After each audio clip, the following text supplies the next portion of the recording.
నాకు కొంచెం టిక్ ఉంది, కానీ దానికి లెక్క ఉంది. ఆ టిక్ ఏంటో చూపిస్తా, అందరి లెక్కలు తేలుస్తా.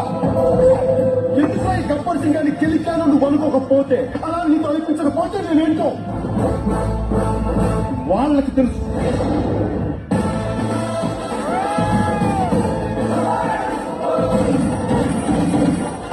ఇప్పుడు ఉంటదరా నీ నామినేషన్ ఒక సిదప ఎట్టెక్కడి